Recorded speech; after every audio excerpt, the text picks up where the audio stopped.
नमस्कार दोस्तों। आज मैं आपको कोई मोटिवेशनल कहानी नहीं सुनाने वाला। आज मैं आपको बचपन की यादों में ले जाऊंगा। बचपन में हमारे एक टीचर थे मैथ के मास्टर जी। मैथ के मास्टर जी को ठीक ठीक मैथ आता था। मैं ये नहीं कहूंगा कि वो बहुत अच्छा पढ़ाते थे, बस अच्छा पढ़ा लेते थे। वो अच्छे से क्वेश्चन सोल्व करते थे। कभी कभी तो काफी देर तक बोर्ड के सामने खड़े होकर क्वेश्चन सोल्व करते रहते थे और हमसे पूछते थे, बताओ सही आंसर आया कि नहीं। तो हम अपनी किताब के पीछे से देख के बोलते थे, हाँ मास्टर जी सही आंसर आया। लेकिन कई बार हम गलत जवाब दे देते थे तो मास्टर जी घंटों तक लगे रहते थे बोर्ड के सामने और खुद ही कुछ बड़बड़ाते रहते थे कि क्वेश्चन तो सही लगाया है, फिर आंसर क्यों सही नहीं आ रहा। और हम मन ही मन मुस्कुराते रहते थे। मास्टर जी की क्लास वैसे तो रिसेस के बाद होती थी, 2 बजे, बहुत सही टाइम था। उससे पहले रिसेस होती थी और उस समय हम लोग मैच खेलने चले जाते थे। तो जो टीम हारती थी वो जीतने वाली टीम को बिस्किट खिलाती थी, जिसमें से 2 बिस्किट मास्टर जी के पक्के होते थे और मास्टर जी भी खुश हो जाते थे। तो कभी कभी हम लोग रिसेस के टाइम आम तोड़ लेते थे, गन्ने तोड़ लेते थे। तो तब प्रिंसिपल को लोग शिकायत लेके आ जाते थे। गांव के लोग प्रिंसिपल के पास आ जाते थे शिकायत लेके। प्रिंसिपल साहब कई बार मैथ के टीचर के सामने हमें डांटते थे और मैथ वाले टीचर बोलते थे, अब क्या कर दिया इन्होंने। मैथ के वाले टीचर हमें कभी नहीं डांटते थे, बस प्रिंसिपल साहब डांटते थे। और हमारे जाने के बाद प्रिंसिपल साहब सर पकड़कर मैथ वाले टीचर से कहते थे, इन्होंने जीना हराम कर दिया है। कभी किसी के आम तोड़ लेते हैं, कभी किसी के गन्ने तोड़ लेते हैं। शर्म आती है जब स्कूल में ऐसी कंप्लेंट आती है। आप कृपया ध्यान रखिए। टीचर डे के दिन मैथ वाले मास्टर जी को सबसे ज्यादा गिफ्ट मिलते थे। हम सब 3-3 रुपए की उनको पेन दिया करते थे। बड़ी मुश्किल से हम लोग 3 रुपए की पेन उनको खरीद के दिया करते थे और मैथ वाले मास्टर जी उन पेनों को अपने पॉकेट में लगाकर सबको दिखाते थे, देखो मुझे कितने गिफ्ट मिले हैं। तो एक दिन बड़ी मुश्किल से हमने 30 रुपए इकट्ठे करके उनको एक पेंटिंग गिफ्ट की।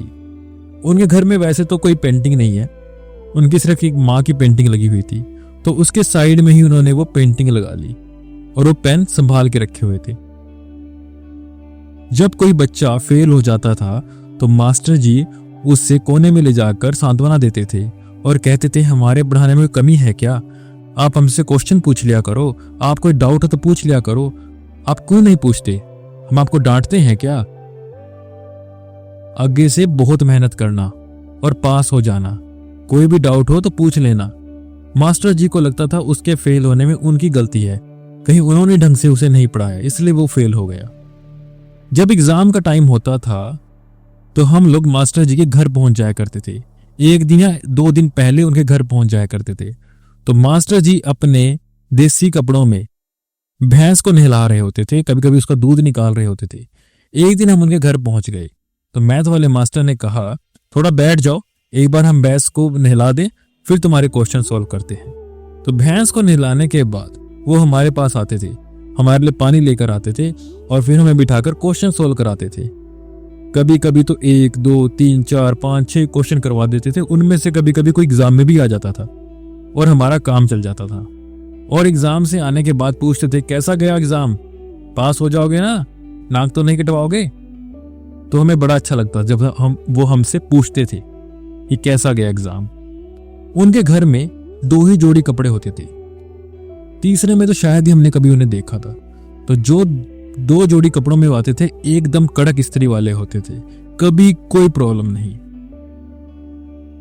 लेकिन आज सबकी आंखों में आंसू। क्यों? आज मैथ वाले मास्टर जी का आखिरी दिन है स्कूल में। उसके बाद वो हमें कभी नहीं पढ़ाएंगे। हर किसी की आंखें नम थी और वो भी जा रहे थे। उन्होंने हमसे ये बात छुपाई थी कि वो जा रहे हैं, बस हमें भी आज ही पता लगा और झटका लगा। अब वो स्कूल में अपना आखिरी मैसेज दे रहे हैं। वो कह रहे हैं कि देखो बेटा, जिंदगी में पैसा खूब कमाना, पैसा ना छोड़ना, पैसा खूब कमाना, खूब मेहनत से पढ़ना, खूब बड़े आदमी बनना, बाबू सेठ बनना और पैसा खूब कमाना।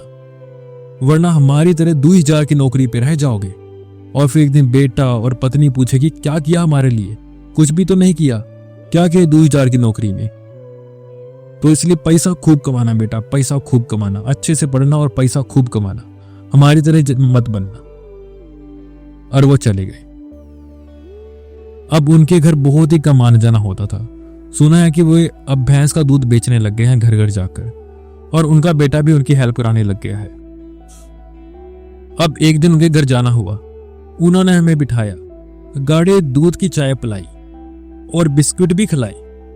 और कभी कभी ज्यादा मेहमान आ जाते तो वो लिम्का की बोतल में खाली करके, मतलब लिम्का की बोतल में दूध भर के देते थे और बहुत खुश होते थे। आज भी उनके पास कुछ ज्यादा नहीं है, लेकिन जो उन्होंने संभाल के रखा है तिजोरी की तरह। तिजोरी में लोग पैसे, हीरे, चांदी रखते हैं, लेकिन उन्होंने उन्हीं पेनों को जो हमने उनको टीचर डे में गिफ्ट किए थे, उनको संभाल के रखा हुआ है।